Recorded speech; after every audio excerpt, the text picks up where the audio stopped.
Hello, magandang hapon. Sa Mamira na muli ito, bumabati sa inyo. Ito, nandito muli ako sa Kasilagan, Bawang, La Union. Kung saan, nagbabakasyon po ako ng 2 days lang naman. December 26 hanggang December 28 ang aking bakasyon dito. Kasama ko yung mga kapatid ko. Galing ako sa plaza ng barangay namin dito sa Kasilagan kasi may activities nga yung mga senior citizen. Nagpalaro si Kuya Donald, nagbigay ng giveaways, kaya nandun din ako kasama sa senior kasi senior na rin tayo. Ngayon sa aking pagbabakasyon ngayong December, kita po ninyo ito, malapit na matuyo yung mga dahon, malapit nang matuyo yung mga pananim, wala ng green, di ba? Samantalang nung last vacation ko, yun ay time ng August o September ba yun? Ang lago-lago, ang sukal-sukal dito. Green na green itong halaman dito kasi araw yon o panahon yon ng tag-ulan. Kaya napakasagana ng tubig dito, tuwan-tuwa yung mga halaman. Green na green sila, masaya sila. Pero ngayon ay ito na. Tagtuyot na kasi malapit na ang summer. December pa lang ngayon, pero wala nang ulan dito sa amin. Malamig lang kasi malapit kami sa Baguio. Pero walang ulan na bumabagsak sa ngayon. Kaya yung mga halaman, tuyot na, kawawa naman sila. Kung titingnan natin yung mga lupa, tingnan natin yung mga lupa. Kita po ba ninyo yan, Ano na? Nag-crack na. Nag-crack na yung lupa, kaya wala na silang tubig, wala silang masipsip na tubig dito sa lugar namin. Kaya mga halaman na yan, unti-unti lang natutuyo. Ito na nga, tuyo-tuyo na yan,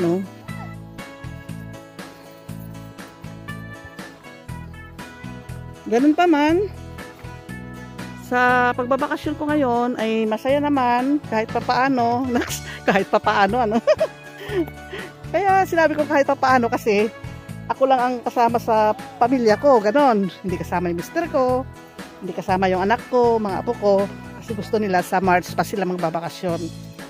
Kaya ako lang ang napunta rito ngayong December, kasama ko naman yung mga kapatid ko, tsaka mga pamangkin ko, ganyan, magtiyahin. Ay. Ang hirap ng daanan, pababa. Itong daanan na to, alam po ba ninyo? Pag tag-ulan ay sobrang putik. Sobrang putik yan, tingnan natin. Yan, paakyat yan, matarik yan. Sobrang putik yan pag tag-ulan. Hindi naman dapat ito ang daanan kasi ito part pa ng lupa namin. Binuldoser nga yung bandang taas doon para magpantay-pantay na yan. Yan, pantay-pantay na.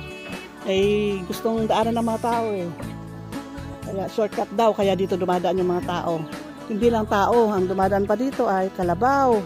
Tsaka yung mga hinihilang galusa ba yun sa Waray, galusa sa Ilocano, pasagad. Sa iba naman karitela, ganon. Yan ang dumadaan dito. Pag summer, alam po ba niyo kung ano pa yung mga dumadaan dito? Nako, motorsiklo. Yan, kaya akyatin ng motorsiklo yan. Kahit hindi simentado yan. Kahit hindi yan simentado. Kahit yan ay napaka, yung bang ito, ang tawag dito, yung, niya ay malupa talaga, madudulas ka yan. Kayang-kaya ng motor yan. At isa pang kagandahan dito sa amin, pag tag-ulan, meron kaming ilog. Ang tawag dito ay waig, maliit na ilog, waig. Yan, may waig kami dyan. Kita ba? Yan ang waig. Dinadaanan ng tubig yan galing sa bundok. Yan. Pero pag itong December, nag-start na yan na matuyo. Alam naman natin na pag December ay panahon na ng yan, malamig, mahangin, ganun. Kaya natutuyo na yung mga lupa. Hindi lang lupa, kundi pati yung mga yung balat natin pag December, di ba natutuyo na rin, agkorkorsing tawag na doon. Nagkakaliskis dahil nga tuyo-tuyo na dahil sa hangin. Yan yung aming ilog. ay tuyong-tuyo. Nagpiprepare na yan para saan? Para January, tuyong-tuyo na talaga. February, sobrang tuyong-tuyo na. March, pwede na ang sasakyan makarating dito. At ang sasakyan ay dito dadaan sa waig o sa ilog. Kaya ang sasakyan ay makakarating na dito sa aming bahay. Doon ang aming bahay ng kapatid ko dito, makakarating na yung sasakyan dito. Dahil ang waig namin o ang ilog namin ay tuyo na. Pero ngayon na hindi pa masyadong tuyo, yun, diyan kami dumadaan. Bakit kami dyan? Doon kami sumasakay. Kalsada doon sa taas eh. No? Nandun yung kalsada. Kaya ganyan ang aming buhay dito sa probinsya. Pero mabuti nga, nag-i-improve na eh. Nung kabataan ko, nako, pumapasok kami, talagang lalakarin namin, walang kalsada. Lalakarin namin ito, mula bahay hanggang doon sa eskwelahan. Sobrang hirap. Dahil nag-i-improve na nga ang baryo namin.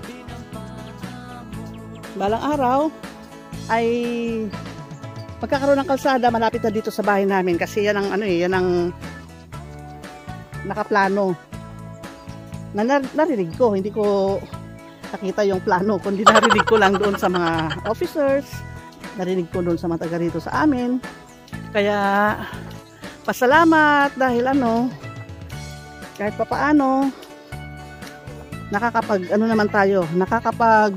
bakasyon pa rin tayo dito sa aming bukirin. Ayan. Wala nang tanim, wala nang palay. Nung huling bakasyon ko, nagtatanim ng palay. Ngayon, wala nang palay. Na-harvest na lahat. Ayan. Paikot. Ayan. Diyan ang namin. Diyan naman ang lugar namin. Pag summer, maraming bungang mangga dyan. Nako. Mamayang gabi, ngayon, pagkatapos ng activities nga doon sa sa plaza ng aming barangay, activities ng mga senior, umuwi muna kami. Kasi mamaya, merong paraffol, magkaroon ng alumni gathering. Pupunta rin tayo doon at siyempre magbablog tayo doon. Magjo-join tayo para i-vlog natin kung ano yung kaganapang mangyayari doon sa alumni. Magpaparaffle daw. Siyempre ako kasama sa alumni. Dahil ako yung pioneer din dito. Isa ako sa pioneer dito sa barangay namin. Hindi naman sobrang nasa number 1 na pioneer talaga. Kundi nandiyan kami, nakahilera rin ako dyan sa top 10 na pioneer dyan. Kaya sana mabulot yung pangalan ko. Grand prize Alaking TV. Sana mabunot tayo. Kung papalarin.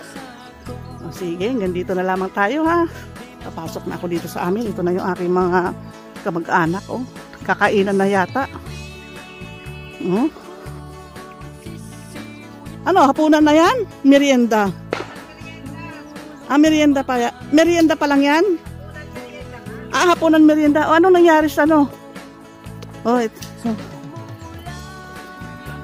ang galing naman. Ano yan? Diba? Ang cute. Wow, ang cute naman ng ate namin.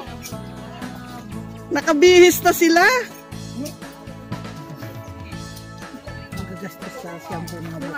Ang haba ng mga buhok ng mga pamangkin ko. Wow! Sandali lang. Hindi ko pala yan. Sige, bye-bye na kasi mayroon akong asikasuhin. Mag-hairstyle pa ako. Bye-bye!